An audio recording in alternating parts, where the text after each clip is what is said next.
start with a little bit of revision. Once you go away and have a few hours to think about it, you start thinking you explained things badly. And I wasn't as precise on some things as I'd like to be, so we'll just go through quickly what we went through this morning, and I've drawn it up a little bit more clearer as well. So we looked at Acts chapter 27, and we saw that 27 and 28 are the story of Paul's voyage from Caesarea to Rome. It's Paul's final voyage, and he travels on two ships. In chapter 27, you see two separate ships, and I would attest that they are two separate reform lines with a repeat and enlarge, different themes. And we have to understand these stories as a prophetic parable, as we do for the whole of the Bible. And we're laying out on a line today verses 1 to 5 of Acts chapter 27. We saw that Paul represents the priests. His name means small. And Aristarchus represented Christ. His name means the chief prince.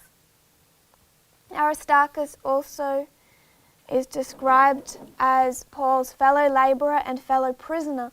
And I'm not sure if we read it or not, the quote that said that he was a fellow prisoner by choice. We read that one. That this was by choice that he ministered to Paul in his affliction. And then we looked at Luke, whose name means the light bearer. We saw that he is who wrote the book of Acts, that he never spoke of himself, and we lined him up with the Holy Spirit.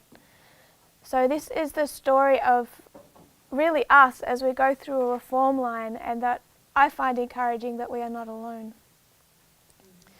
Christ is with us by choice. Paul's voyage begins from Caesarea, which means severed, and we see in 1989 that the stone starts to be severed from the mountain, the stone kingdom. We marked this as 1989, this is the time of the end. And Paul in Caesarea, he spent about a couple of years as a prisoner there, and he was able to speak before two primary people, Felix and Agrippa. We lined Felix up with the USA. We saw that there was a transfer of power there between Felix and Festus. And that reminded us of Reagan and Bush. And I remember when I was in Wales a few months ago at the school, and we did that for about half an hour, just lined all the kings, you see, all the rulers there that transitioned from one to another at the time of the end. And there was probably about a dozen. There was quite a lot. And I think it's a good marker for the USA, Felix and Festus, Reagan, Bush. He's a state power. He's in a relationship that he shouldn't be in.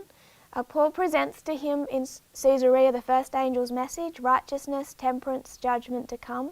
And it caused great fear, trembling and conviction of sin, but he rejected the message.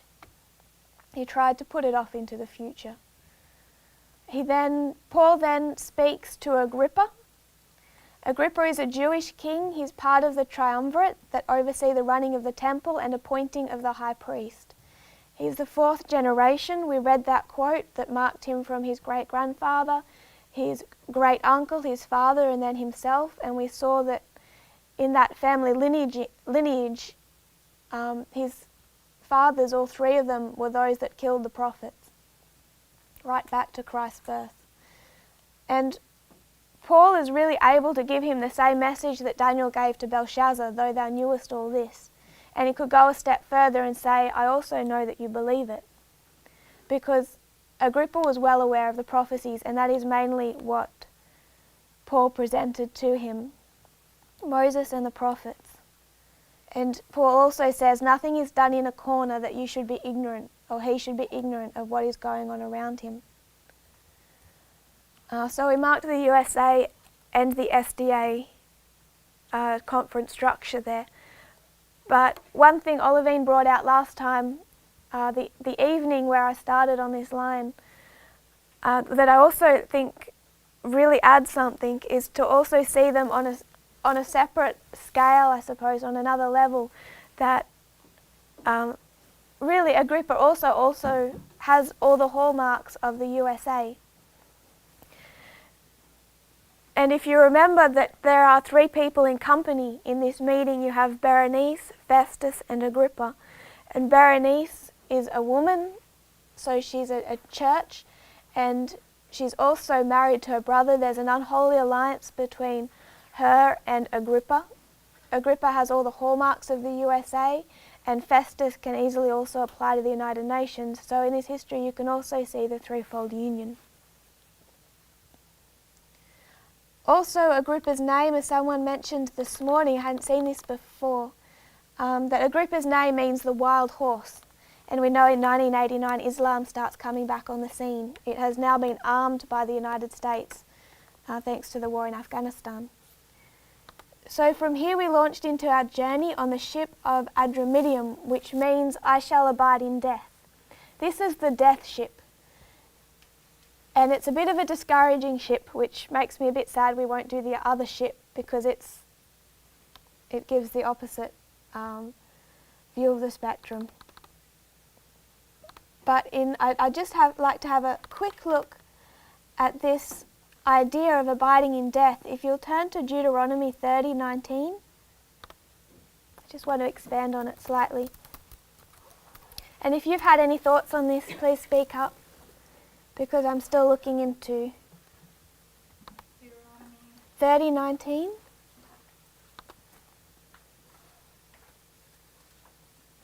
Do you know the context of Deuteronomy chapter 30?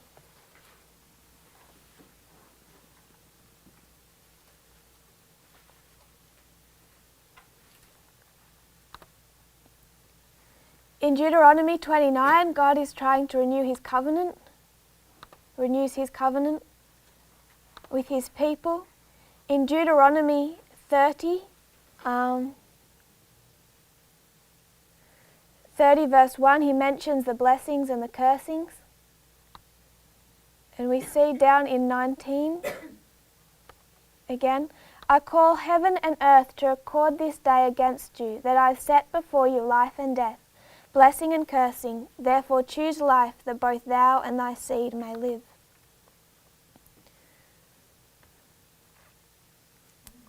I found a lot of verses in this chapter I really loved, right back to verse 11, which I just have to mention. Where was that? Deuteronomy verse 11, for this commandment which I command thee this day, it is not hidden from thee, neither is it far off. Verse 14, but the word is very nigh unto thee, in thy mouth and in thy heart, that thou mayest do it. So he lines up, reminding what Parminder was teaching us, of the mouth leads to the heart, and he's kind of mixing the two diagrams. The mouth doesn't lead to the heart, it leads to the stomach. It's the mind that leads to the heart. But we can see we're to have it both in our mouth and in our heart. And in verse 19, it's not directly stated, but it gives to me the indication of two classes of people. Because if God lays before you life and he lays before you death, you have two choices. And he asks you to choose life, that you and your seed may live. But there's also people that choose death. If we think of the valley of dead dry bones in Ezekiel 37, it is people's choice whether they come to life or not. And not everyone chooses that. You know, we have looked at Felix and Festus and Agrippa and Berenice and Simon Magus, and we're about to look at another false prophet, and they didn't all choose life. These are people that chose to abide in death. They didn't want it. But I also think in Deuteronomy 30, this is also corporately, God is looking for a structure that will choose life, a nation, a church. So I'll leave that for now. They then sailed onto Sidon, and Ellen White says that this part of their voyage they had favourable winds, which is important to mark because she also says that from Sidon through Cyprus the winds were not favourable. They were fighting the wind all that way. But along this way they left Caesarea with favourable winds and sailed to Sidon.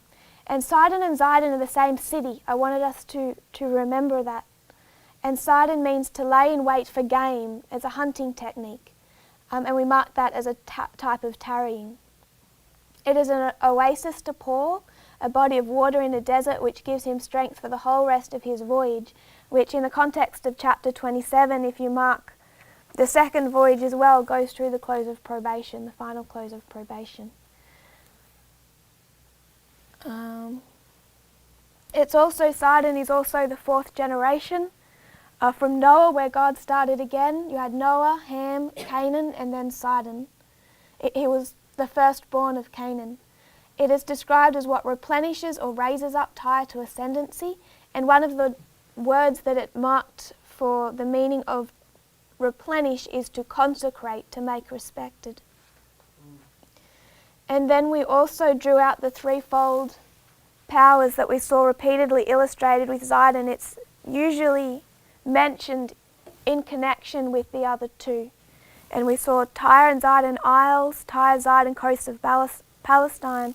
And then in Ezekiel 28 and 29, we saw what was, I believe, on one side Tyre, the papacy. On the other side, we saw Egypt, the dragon power. And wedged in between them are these short 6 verses on Zidon. And we drew the conclusion that it was the USA, marked at 9/11. Then we came to Cyprus, and we dealt with Simon Magus. There are 2 Cyprian false prophets in the book of Acts. The next thing we'll do is look at the other one. We saw in COL 72.3 that Ellen White mentions him in connection with Ananias and Sapphira, Demas and Judas Iscariot. These are all internal false brethren that came into the early church. We saw that he was after money, power and influence. And he's described as being in the gall of bitterness, which I didn't put that in your notes, but I really like the quote from SD, Sons and Daughters 62.3. And she's actually going through the 10 commandments here and showing how we break them. And this was a commandment for, which one? I think I had it. Thou shalt not commit adultery. This is a commandment for adultery, where she describes the gall of bitterness.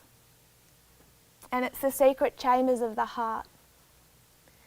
And this is what Peter was able to discern in Simon. He was able to look inside and understand what was in his heart by the words coming out of Simon's mouth. I would suggest that Peter already knew what was in Simon's heart. He'd already had some discernment as to what Simon Magus's motives were. But once his words started coming out, Peter was able to address it. We also took the gall of bitterness down to Ellen White's letter to Kellogg, the Alpha Apostasy, and she wrote of Kellogg that he's in the bonds of iniquity, and this bitterness and bond of iniquity was his bitterness of soul against the Lord's anointed, the leadership of the organisation. He has hated them. She says the whole of the matter is not revealed. So what has she done? She's revealed it. She's discerned it. Kellogg is gathering his forces for another display to magnify himself. He's drawing in and deceiving the ministers of God. He sends forth his messengers to test the pulse of God's people. He has done all he can to create a division in the work and disparage the strength of the ministerial force. What does it mean to disparage?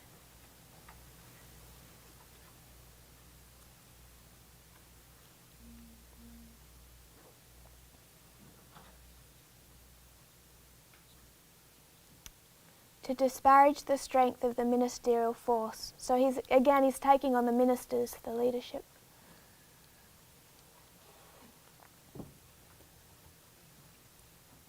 What I found was that it was to treat with contempt, to undervalue, to lower in rank or estimation. So I find that interesting. I think it's to suggest that Elder Jeff isn't a prophet is to lower in rank or estimation what his true role is. And I think you could apply that a few different ways. To bring reproach on to dishonour. So this is the battle we see around us now. Most of the Amiga's work is not revealed yet. This isn't one person, but we can see the characteristics: a disrespect, a hatred for God's appointed agencies. It is a war against organisation.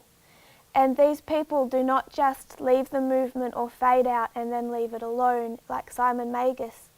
What he shows us is that he followed them. He followed Peter. Everywhere Peter went, Simon Magus followed to interrupt the work he was doing in that city at that time.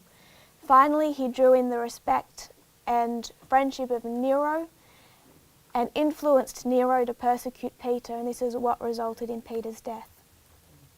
Simon Magus is a false prophet. Yeah. Internal.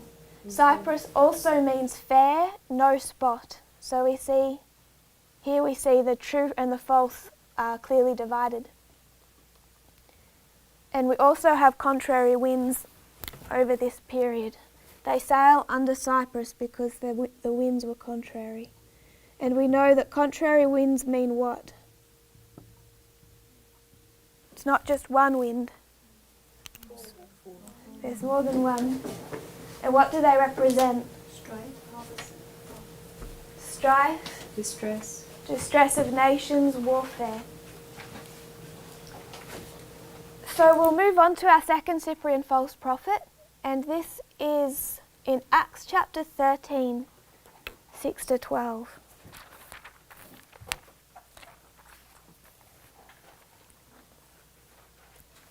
Acts 13, verse 6 to 12.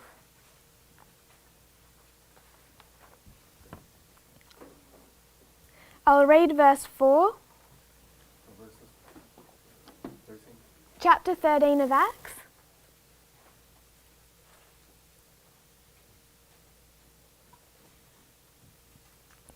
So the they here is in verse 4 is Barnabas and Saul. They've just been anointed for the work and sent out. So they, being sent forth by the Holy Ghost, departed unto Seleucia, and from thence they sailed to Cyprus. So they're now in the island of Cyprus. Verse 8.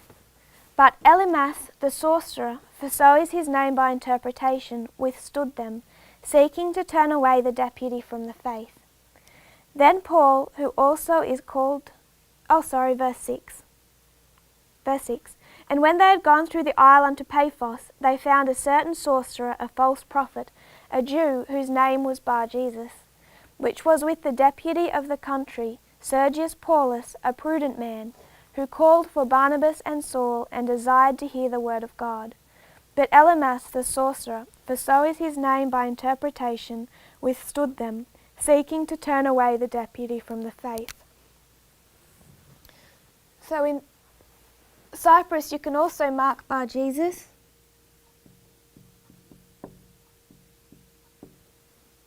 And he's also known as Elymas. And what does these names mean? Son of Jesus. Son of Jesus. And Elymas? A wizard? I'm not sure. It doesn't say it in Strong's at least. Elymas means wise. It sounds quite positive, doesn't it? That's verse 8. Verse 9. Then Saul, who also is called Paul, filled with the Holy Ghost, set his eyes on him, and said, O full of all subtlety and all mischief, thou child of the devil. So who is he really a son of? Devil. Thou enemy of all righteousness, wilt thou not cease to pervert the right ways of the Lord? And now, behold, the hand of the Lord is upon thee, and thou shalt be blind, not seeing the sun for a season. And immediately there fell on him a mist and a darkness, and he went about seeking some to lead him by the hand. Then the deputy, when he saw what was done, believed, being astonished at the doctrine of the Lord. So he calls himself a son of Jesus, but he's really a child of the devil.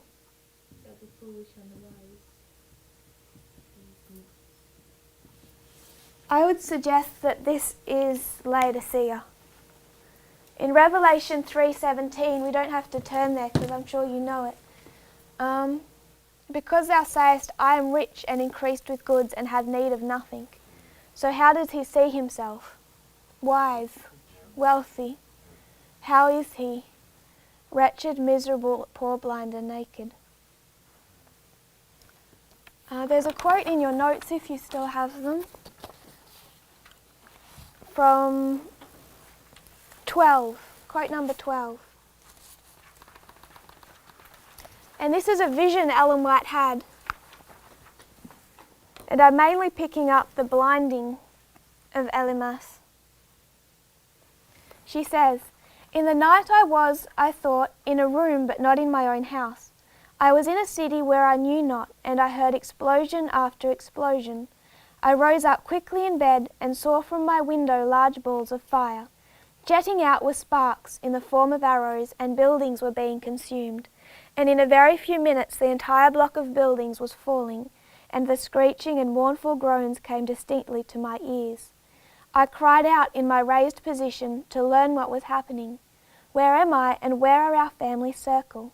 Then I awoke, but I could not tell where I was, for I was in another place than home. I said, O Lord, where am I, and what shall I do? It was a voice that spoke, Be not afraid, nothing shall harm you." And we'll keep reading through 14. "I was instructed that destruction had gone forth upon cities, plural. The word of the Lord will be fulfilled." Isaiah 29:19-24 was repeated. We'll go there shortly. "I dared not move, not knowing where I was. I cried unto the Lord, what does it mean?" These representations of destruction were repeated, so she's just seen this vision twice. "Where am I? In scenes I have represented that which will be. But warn my people to cease from putting their trust in men who are not obedient to my warnings and who despise my reproof. For the day of the Lord is right upon the world, when evidence shall be made sure. Those who have followed the voices that would turn things upside down will themselves be turned where they cannot see, but will be as blind men. These words were given me from Isaiah 30. Now go, write it before them in a table, and note it in a book, that it may be for the time to come forever and ever, that this is a rebellious people, lying children, children that will not hear the law of the Lord, which say to the seers, See not, and to the prophets, Prophesy not unto us right things, speak unto us smooth things, prophesy deceits. I was instructed that light had been given me, and that I had written under special light the Lord had imparted." We see this vision that's given to Ellen White twice. It's the doubling. And she sees who blinded? Persons that place their trust in men. What kind of men? Men who are deceitful. Put their trust in Disobedient people. rebellious. Those that turn things upside down. Mm-hmm. I'd like to look at the couple of places she's quoted from here. I'm suggesting, by the way, you can argue with me if you like, that this is a vision of the midnight cry. Or we can at least place it in that time.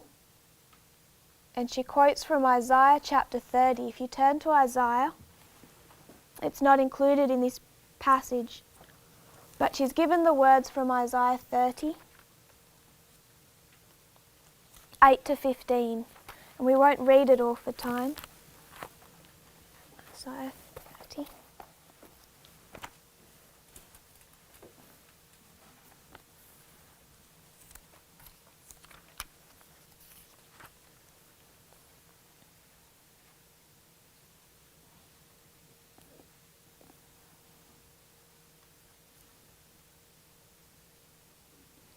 So I'm pretty happy with what we've already quoted in the passage. She's talking about the rebellious people, lying children, children that not hear the law of the Lord, which say to the seers, See not, and to the prophets, Prophesy not unto us right things, speak unto us smooth things, prophesy deceits. So what have the people wanted? What type of, sorry? Lies. What type of message? Peace and safety. They've wanted a peace and safety message. And she also hears repeated Isaiah 29. The morality, not prophecy. Sorry? Morality, not prophecy. Peace and safety. Isaiah 29, 19 to 24. The meek also shall increase their joy in the Lord, and the poor among men shall rejoice in the Holy One of Israel. For the terrible one is brought to naught, and the scorner is consumed, and all that watch for iniquity are cut off. They make a man an offender for a word, and lay a snare for him that reproveth in the gate, and turn aside the just for a thing of naught. Therefore thus saith the Lord, who redeemed Abraham concerning the house of Jacob, Jacob shall not now be ashamed, neither shall his face now wax pale. But when he seeth his children, the work of mine hands, in the midst of him, they shall sanctify my name, and sanctify the Holy One of Jacob, and shall fear the God of Israel. They also that erred in spirit shall come to understanding, and they that murmured shall learn doctrine. Who is the subject of Isaiah 29 and 28? To get the context of this, I went back to chapter 28.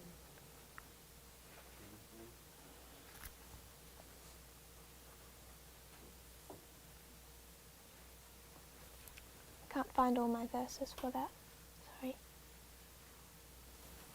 Isaiah 28, 14 to 17. Wherefore hear the word of the Lord, ye scornful men that rule this people which is in Jerusalem. Because ye have said, we have made a covenant with death, and with hell are we at agreement. When the overflowing scourge shall come through, it shall not come unto us. For we have made lies our refuge, and under falsehood have we hid ourselves. What type of message is that? Peace and safety. And it's a lie.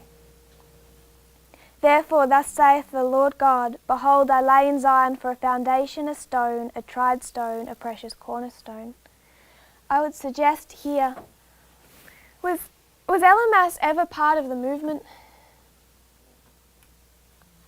Was he ever part of the early church?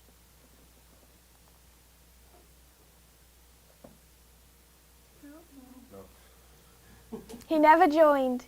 Simon Magus was baptized. He joined the group of believers. Elimas never joined. I would suggest that he represents the conference structure, those that are offering a peace and safety message. And she's marking here the blinding of those that follow them. Blinding. Blinding. Those who are turning things upside down they are working deceitfully. So those who are following them become blind. Could you call that a close of probation? It's progressive, it sounds. You lose your bearing. I guess it's definitely closed for those who are leading in that rebellion or leading persons astray. Because Elimas is the one blinded. Okay. And they have been in darkness since 1957. They have been blind. And the Bible says the light of the body is the eye. So, prophecy.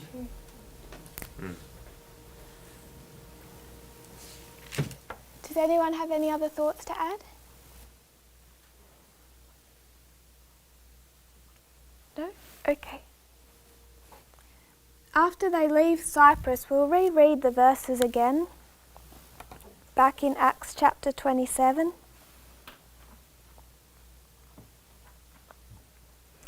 Verses 4 and 5. And when we had launched from thence, we sailed under Cyprus, because the winds were contrary. And when we had sailed over the sea of Cilicia and Pamphylia, we came to Myra, a city of Lycia. So they're next, after leaving from under Cyprus, they sail over the sea of Cilicia and Pamphylia. And what do these words mean?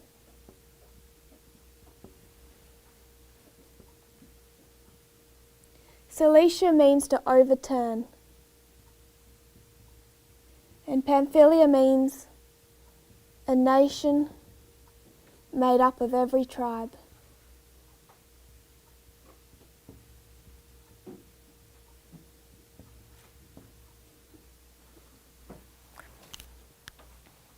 So back here, who was our themes? Who was the theme back here? Who did we have at the time of the end? We had Felix Festus, who was the USA, and we had Agrippa, SDA. So when we get over here, we see an overturn, and a nation made up of every tribe.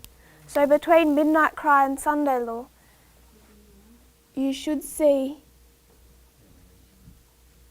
Felix representing the USA goes down, and who's the nation made up of every tribe? UN.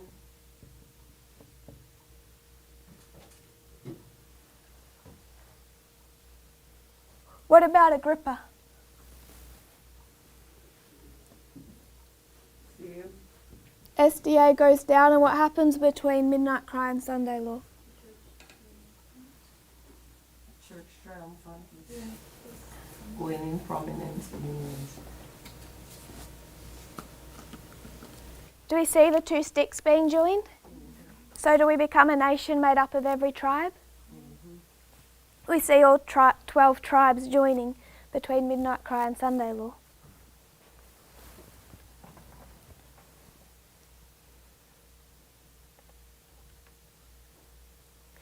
I've got that in the notes.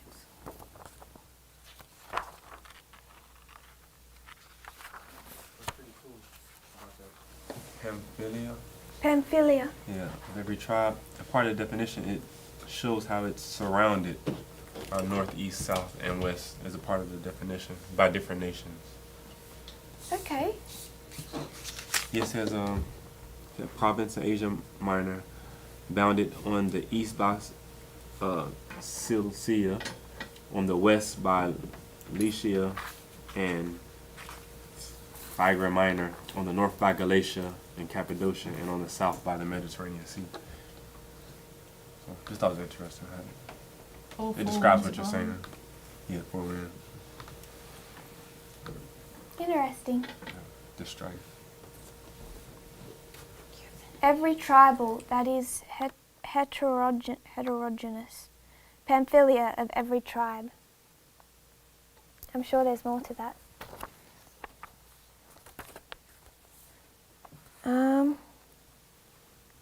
Quote number 23.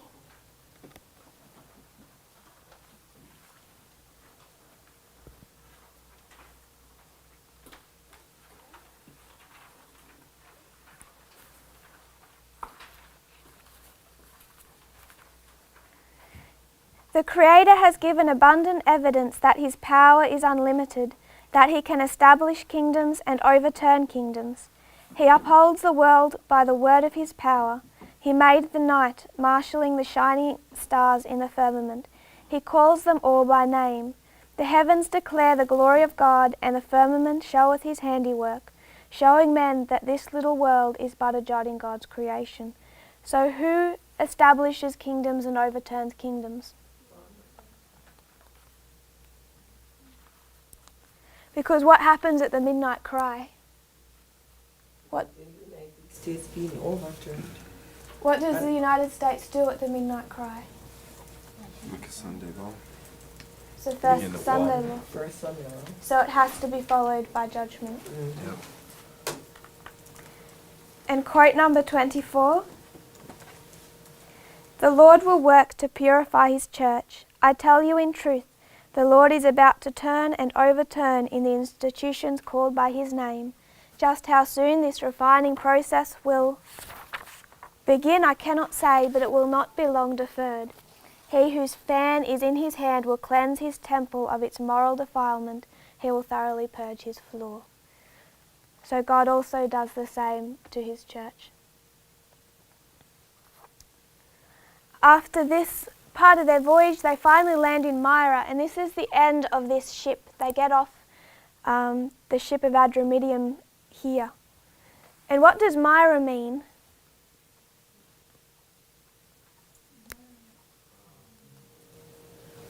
Myrrh. Myrrh, the juice of the myrtle, which is myrrh.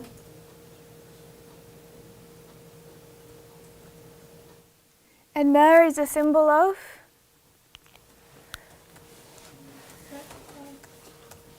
Bitter. I think sacrifice because they use it there, but They do, they used it to anoint Jesus' body made some at his anointing. It's crucifixion. also a part of the incense. Yes. What do we draw from that? That's the righteousness of Christ. And it was given to him at his birth as a gift. Okay. It is very precious. When Ellen White wrote about it, she said the wise men chose the most precious things from their land to bring to him. Also, it was part of the component that made up the anointing oil of Aaron. I don't know much about the anointing oil or about that ministration in the sanctuary. So if you have anything to add. But I think it marks a bitterness. It's known for that. A bitter experience. And therefore, it's used to cleanse. To cleanse. In the Hebrew, it's the same word as Hadassah, as Esther. And we also remember the experience of the Millerites. It was sweet in the mouth and bitter in the belly.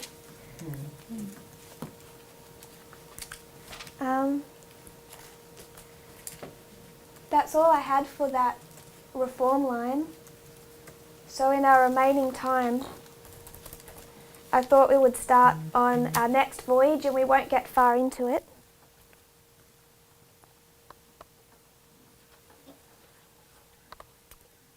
But they changed ship here, and I would suggest that this reform line ends.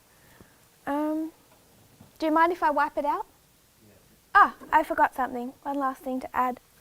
They came to Myra, a city of Lycia. I wanted to have a quick look at Lycia. You can also mark it here. And what does Lycia mean?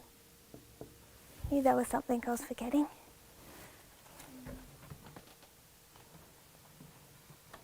Lycia means wolfish.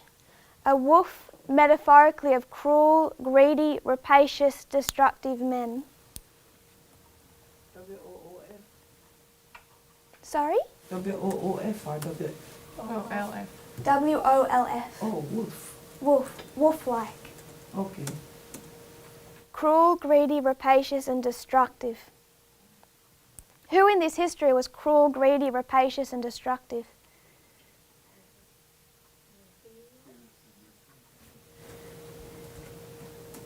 All of them. Yeah.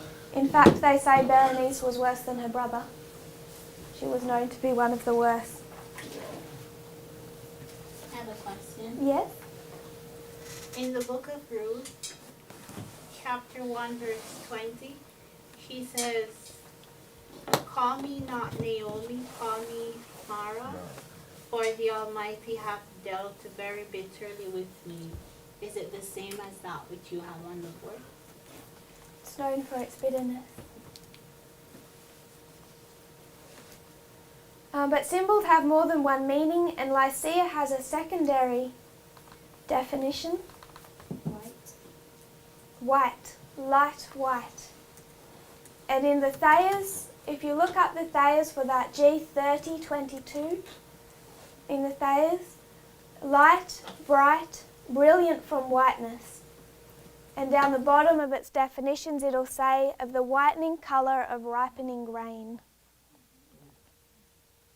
Oh, what do you take from that, Sister Olivine? Green. Sorry? Feel of the world. Yesterday we read a quotation where Ellen White said the barley, first fruit of barley was a representation when Christ went ascended, those that he had taken was a first fruit of them who would ascend from the grave. So, you know, it shows a lot of martyrdom being there as well. Yeah. So you see the world here ready for harvest, the white colour of ripe grain. So we'll move on now. We've finished. verses 1 to 5. And in verse 5 they come to the city of Myra. In verse 6 of Acts chapter 27, and there the centurion found a ship of Alexandria sailing into Italy, and he put us therein. New ship, new line.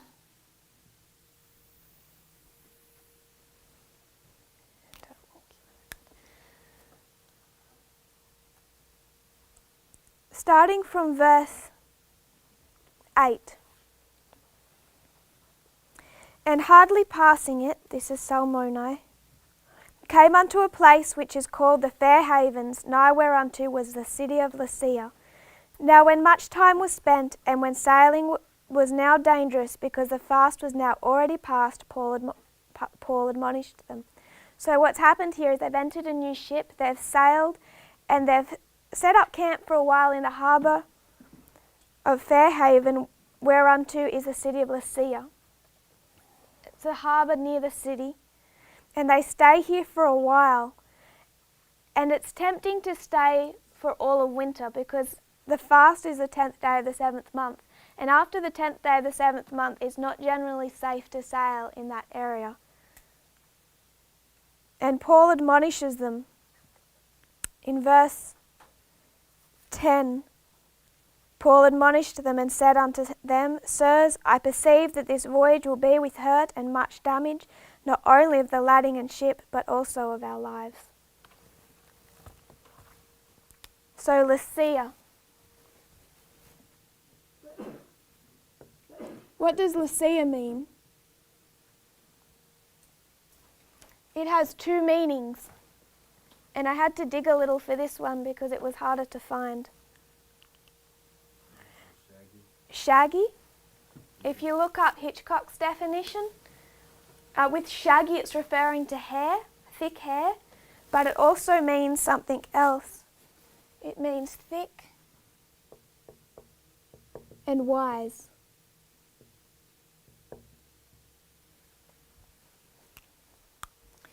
Turn to Deuteronomy 32:15. We want to find out what thick means.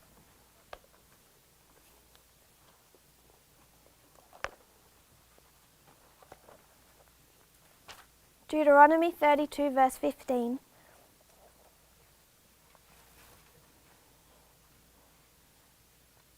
But Jeshurun waxed fat and kicked. Thou art waxen fat, thou art grown thick, thou art covered with fatness. Then he forsook God which made him, and lightly esteemed the rock of his salvation. So what does it mean to be thick? And that means, Sister Olivine? Pride. Pride. Yeah, thick in your own mind, wise in your own mind. Fat Simple. around the liver. Yes, simple. I was listening. What word meant thick? Repeat what was said. Lasea. Let's see. Okay. It means thick and it means wise. Okay. And I was tying the thick in with the fatness in Deuteronomy, and also with Sister Olivine's class where she talked about the fat that was removed from the animal, how it symbolized pride. And in context with Jeshurun here, it's also mentioned that he forsook the God which made him and lightly esteemed the rock of his salvation. Turn to Luke 11:29. We see thick used in a different context.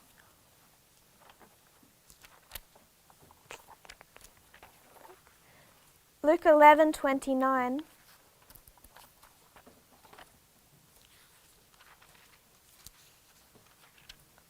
Same author as Acts, by the way. And when the people were gathered thick together, he began to say, This is an evil generation. They seek a sign, and there shall be no sign be given it, but the sign of Jonah the prophet. So who is the thick crowd? The evil generation. I would suggest here we have marked the wise and the foolish. And this gives us some type of theme for this voyage. While the first voyage is more external, I suggest that we can see the second voyage as more of an internal.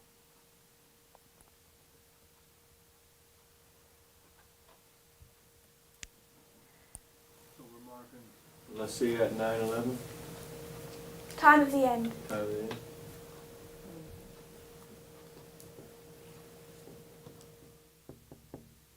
1989. Yes.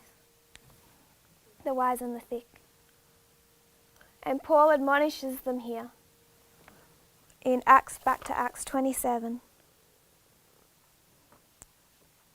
To not set sail, because if you do, this voyage will be with hurt and much damage, not only of the lading and the ship, but also of our lives. So lives and cargo. So what does it mean when Paul says he perceives? Somebody else perceived. To perceive? Sorry, Richard? I'm trying to think of the other perceives. We have that marked. It's not coming to me. Somebody else perceived. To look upon, to contemplate, to take a view of, to learn by looking, to see with the eyes. It signifies in G2334 an earnest but more continued inspection. It's an increase of knowledge. Paul has observed their condition and he's come back with a report. And the report is, don't sail.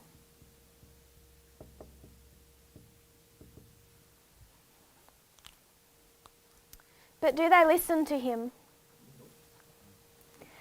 Verse 11 of Acts chapter 27. Nevertheless, the centurion believed the master and the owner of the ship more than those things which were spoken by Paul, and because the haven was not commodious to winter in, the more part advised to depart thence also, if by any means they might attain to Phoenice and there to winter, which is an haven of Crete, and lieth towards the southwest and northwest. And when the south wind blew softly, supposing that they had obtained their purpose, loosing thence they sailed close by Crete. But not long after there arose against it a tempestuous wind called Euroclydon. What is Euroclydon?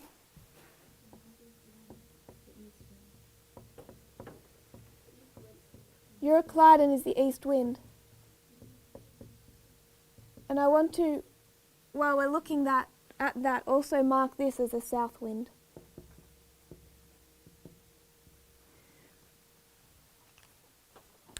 This storm, the Euroclydon, is the exact same storm that hit Jonah. So when we looked back in Luke, where it was the thick crowd and they asked for a sign, and Jesus said, the only sign you'll be given is the sign of Jonah. The only sign they're given here is literally the sign of Jonah. This is the same part of the sea, it's the same seasonal storm. And it's an east wind. Tempestuous east wind. And that word tempestuous means stormy, smoky. That is to slowly consume without a flame. LP 264.2. Now you don't have notes for this. LP 264.2. I'll just read it for you, or if you can find it.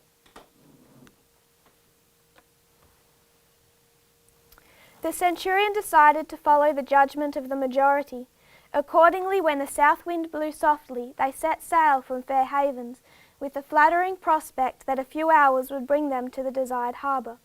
All were now rejoicing that they had not followed the advice of Paul, but their hopes were destined to be speedily disappointed.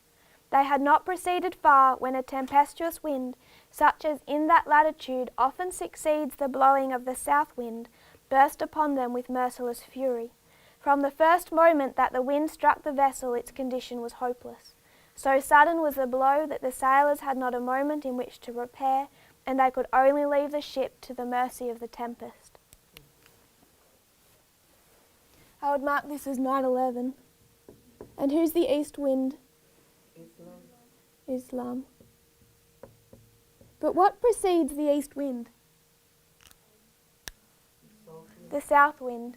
If you see the south wind blowing, you should be able to know that the east wind is coming. Yes, Brother Jonathan. I want to be picky also, but How can you make a northeast wind the east wind? By a lot of research, which I accidentally just deleted from my laptop. It's one of the more argued about terms, because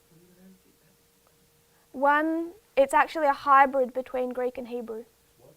A hybrid word, two different languages. And one of the words, the word for east wind, they're certain of. The word for north wind, they're not actually sure where that comes from. And there's all kinds of articles online arguing about whether it's northeast or east. And the most reliable article I found on it made a very strong argument going back through that it actually means tempestuous.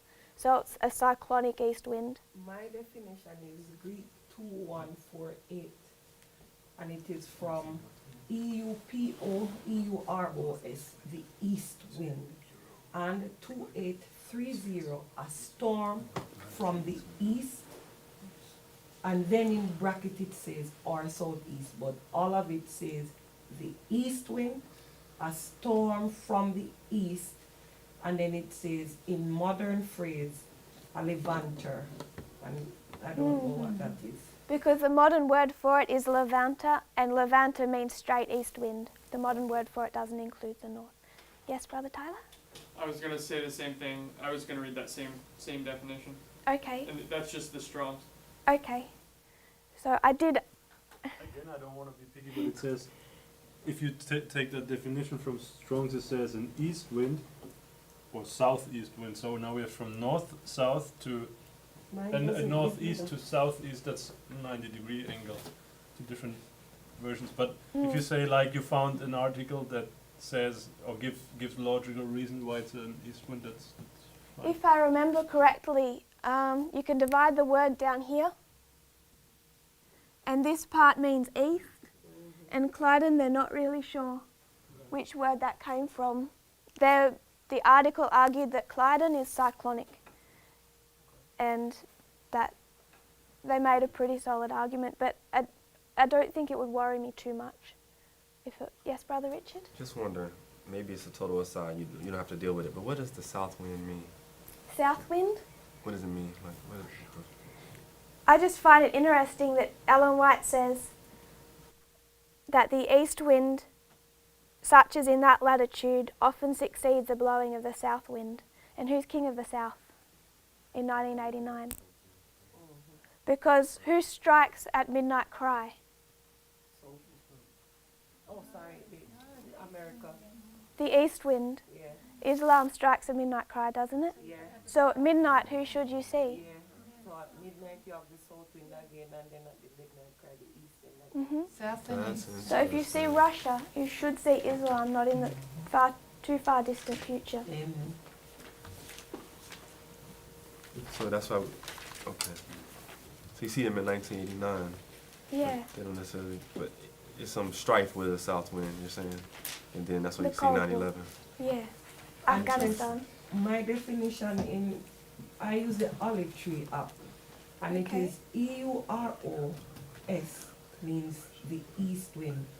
The other, it's a composite word, which is the other part is 2830, and that is to billow or dash over, a surge of the sea. So therefore, the word literally means an eastern storm. That's it. I like that. It's simple and I think quite accurate. So in Acts chapter 27, they hit this east wind. Verse 15 and 16, and when the ship was caught and could not bear up into the wind, we let her drive. And running under a certain island which is called Clauda, we had much work to come by the boat.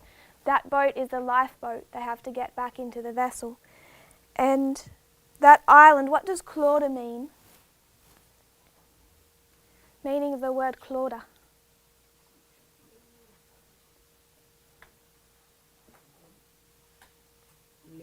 Lame? Lame. Yes. Who's lame at 9/11? I'd also mark Mephibosheth, wouldn't I? That's where we mark. Amen. Draw it a bit bigger.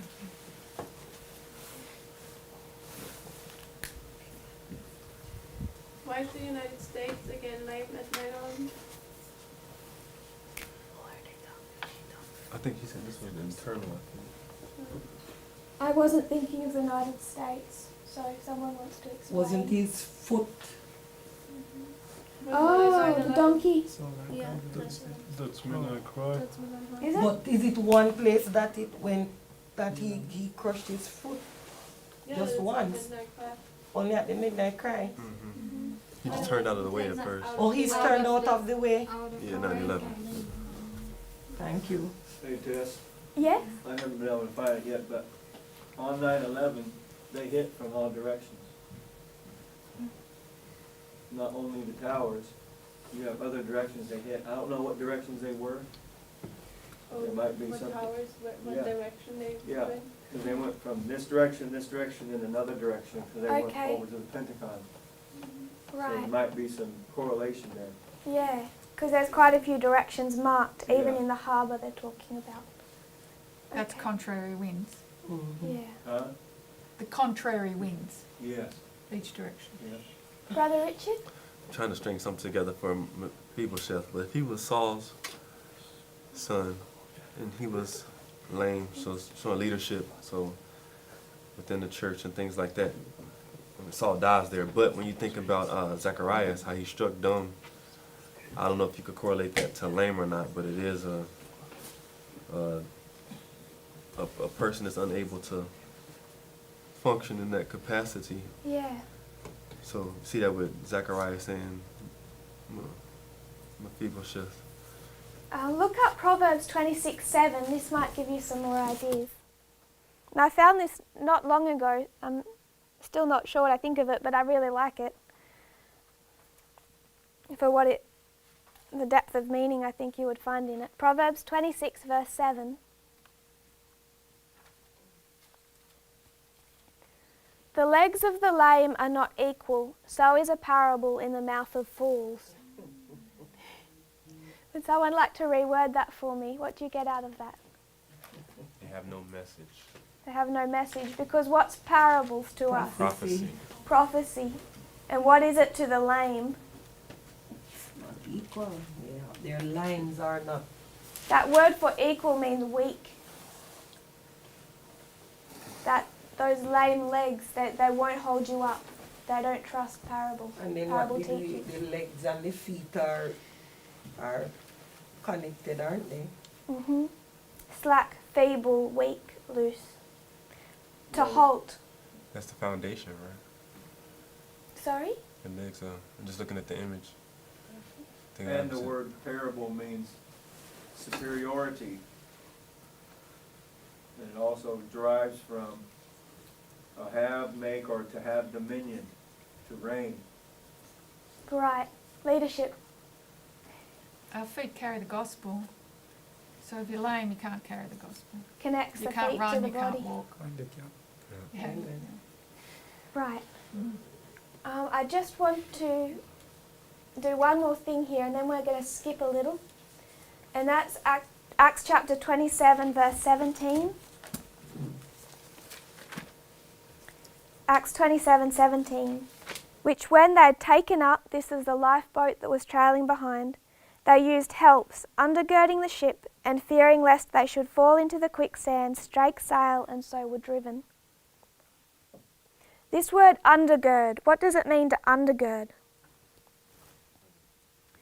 In the context of a ship, when you undergird a ship, and we have a shipbuilder at home, so that was helpful. It means you send people out to and I'm going to describe this really badly because I don't know ships, but you send people out to the front of the ship and they throw ropes over the front of the ship, and then people on either side following back, they trail these ropes from underneath the ship back to a place where it's weak, and then they pull them together. And what they're doing is, because the storm is tearing the boards apart and it's literally sinking, taking in water at a rate they can't sustain, by wrapping it in these ropes, they're pulling the boards back together again to at least slow the stem of water. This is what it means to undergird. So the first thing I got from this is that it's a restraint. But it also has a secondary meaning. What does it mean if you, and you particularly see this if you Google it, but if I said I was undergirding my argument, what am I doing? What does that mean? If I was to say this undergirds my theory, It's the foundations. it's foundations. The word also literally means foundations. Merriam-Webster Dictionary, undergird, to hold up, to serve as a foundation for. And we see the foundations laid.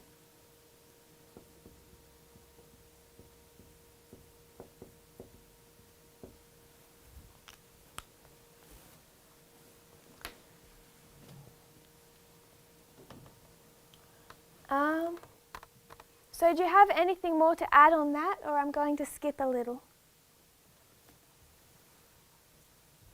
No? Okay. I want to go back to this board for a minute and remind us of Sidon.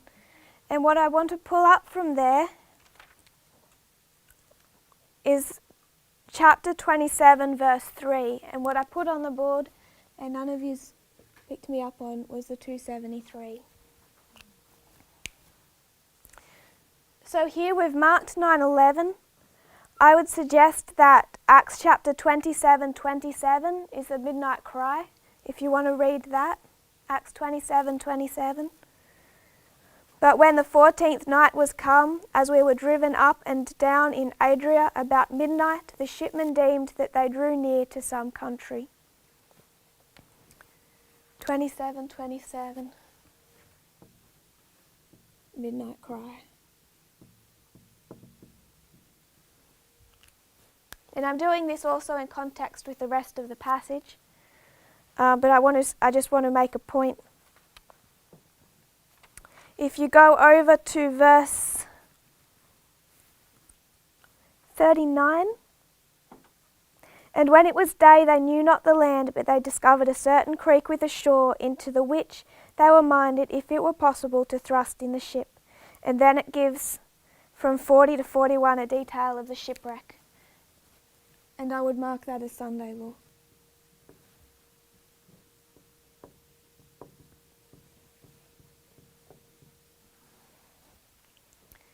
And in the middle here, in verse 30, start in verse 36. Verse 35. Paul has spoken to those on board. He took bread, he gave thanks to God in presence of them all, and when he had broken it, he began to eat. Then were they all of good cheer, and they also took some meat. So here, what does Paul represent again? The priest, and he's breaking bread for those on board the ship. So if Paul is the priest, who are all those on board the ship? The Levites. Verse 37, and we were all in the ship 216 souls, 276 souls. Why does it wait till this point in time to tell us how many people are on board the ship? Don't you think it's a kind of an odd place to just throw that number in there? So we decided at the beginning that, I'll do it here, that Paul was a priest, Aristarchus represented Christ, and Luke represented the Holy Spirit. So to take out 3, you have 273 representing the Levites.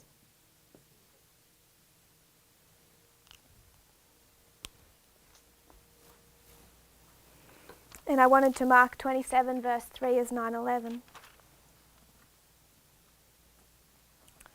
So I haven't actually brought my notes for this. So I just have to look it up. What are you looking for? I think it's in Genesis, Exodus, Leviticus. I think it's in Numbers. I'm sure it's in Numbers. I'll find it in just a moment.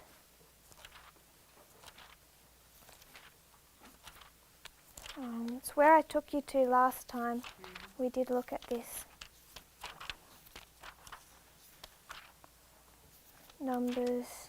It's where God chooses the Levites from among to replace the firstborn.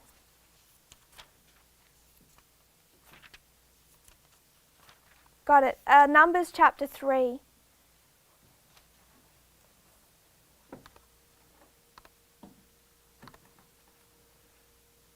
Numbers chapter 3, and we'll start in verse 11.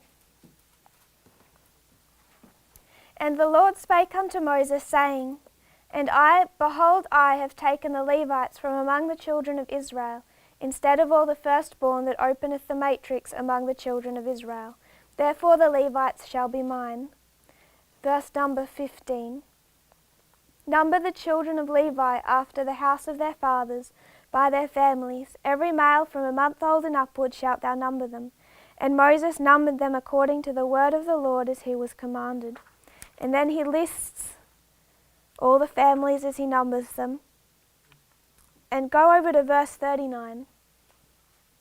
And all that were numbered of the Levites which Moses and Aaron numbered at the commandment of the Lord throughout their families, all the males from a month old and upward were 22,000. So we have 22,000 Levites.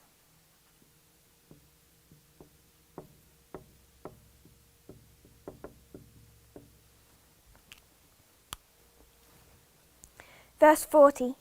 And the Lord said unto Moses, Number all the firstborn of the males of the children of Israel from a month old and upward, and take the number of their names. And thou shalt take the Levites for me, I am the Lord, instead of all the firstborn among the children of Israel, and the cattle of the Levites, instead of all the firstlings among the cattle of the children of Israel. And Moses numbered, as the Lord commanded him, all the firstborn among the children of Israel. And all the firstborn males by the number of names from a month old and upward, of those that were numbered of them, were how many?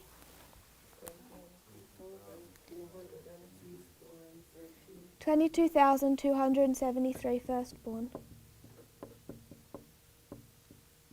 So how many Levites were they short when God first chose the Levites? There were 273 Levites, too few to replace the firstborn in the service of the sanctuary. And from verse 46 to 51, it describes what they have to do about that, because the number had to be equal. You couldn't have 273 missing. So those that couldn't be replaced had to pay to the sanctuary a certain amount of money. There was 5 shekels apiece. So when God first chose the Levites, there are 273 people too few. And who is he making up now? The rest of the Levites. He's making up his number.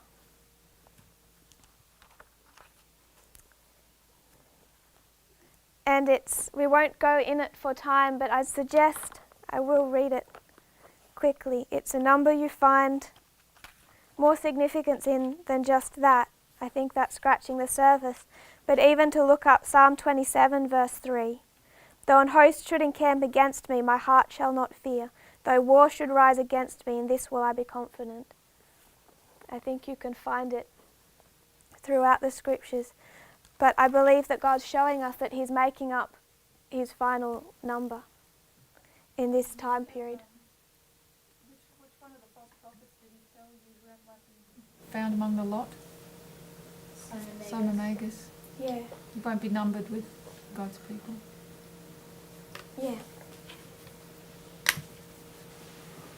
So after this, after they're numbered, back into Acts chapter 27, I'll just add a couple more things to the board. We see a 1, 2, 3 between 9/11 and the midnight cry. We see a 1, 2, 3 between midnight cry and the Sunday law. And here at Sunday law, they're shipwrecked. What ship is this, by the way? If this is the ship of death, I shall abide in death. This is a ship of Alexandria. And what do the ships of Alexandria carry?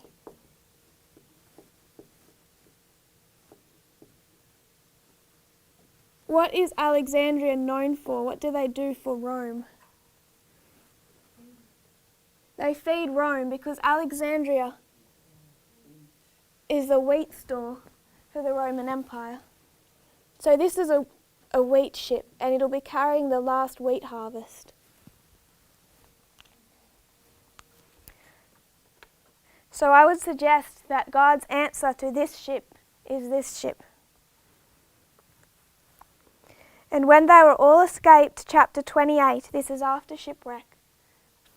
After they've all escaped onto the island of Melita, and Melita means affording honey, and the barbarous people showed us no little kindness, for they kindled a fire and received us every one because of the present rain and because of the cold. So you can mark rain in this history. And you can mark cold. And I do have notes for that, but I can't find them right now. We'll just run through. And how long do they spend on this island?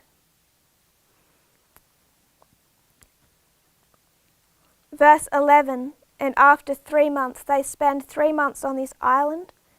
And in those 3 months, in verse 7, they spend 3 days with the chief man of the island, whose name is Publius. And what does Publius mean?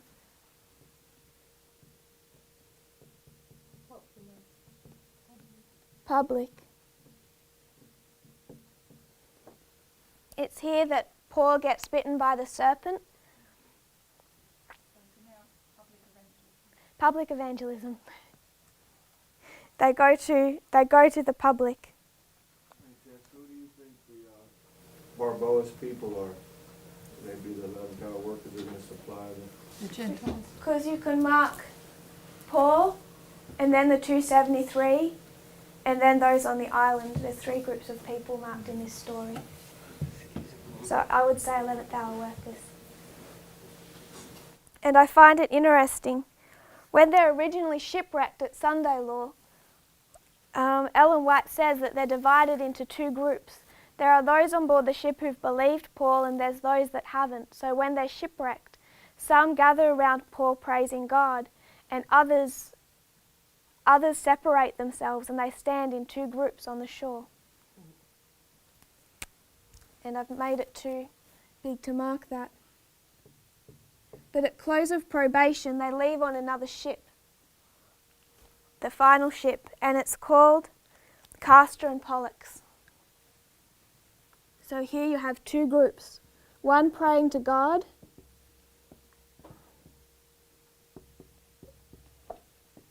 they leave on the ship Castor and Pollux. And who is Castor and Pollux? Castor and Pollux are the sons of, I think it was Zeus. And if you followed the history of where they came from, they were Roman gods, then they were Greek gods, then they were Babylonian gods. You can trace them back. But in every one of their stories, it's a little bit different, but they are very close counterfeit to the gospel. You have their father, and then you have Castor and Pollux, which are the 2 sons. One of the sons died, he is then resurrected.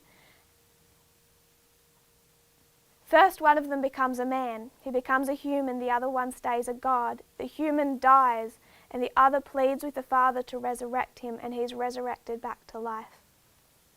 But Castor and Pollux are the gods of shipwrecked sailors. So those who didn't pray to God here, prayed to Castor and Pollux. And at the close of probation, when they finally leave this island, that is what they get.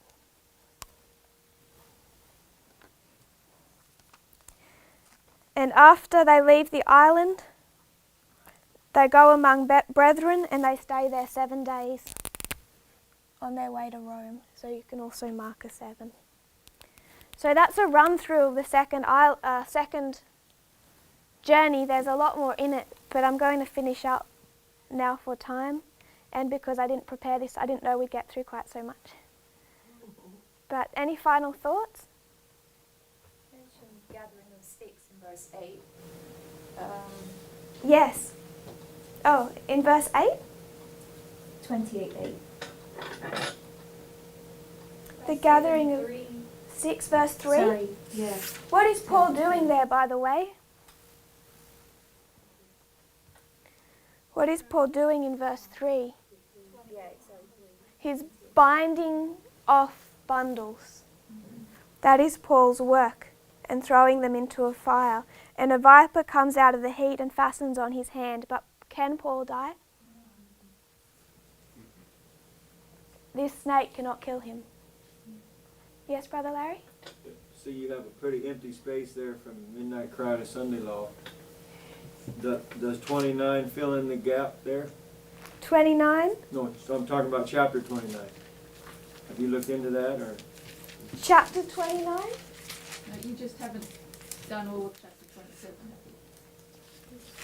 Chapter 29. Yeah, the reason why I said it, because it starts with woe to Ariel, Ariel. That's like a doubling. That's right after midnight cry. I don't have chapter 29. What book are you in, Oh, sorry? I'm sorry. I'm looking at the wrong one. Yeah, sorry. Wrong one. I was looking for my 29. Sorry. I'm a little tired after lunch. No, that's fine. You're doing really well. Brother Jonathan? What do you think has this to do with the 273 in Numbers? Do you have any thoughts about 273? that? I think God's making his number of Levites up. I think he's completing the church he originally started. I don't doubt there's more to it. But for another day.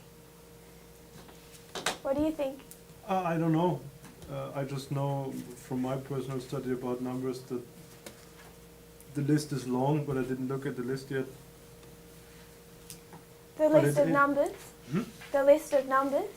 Yeah, the families and everything, and how much the people are, but I have no idea what it means, but it's not, it has to tell something for today, and I'm just wondering, what do you think what a 273 means?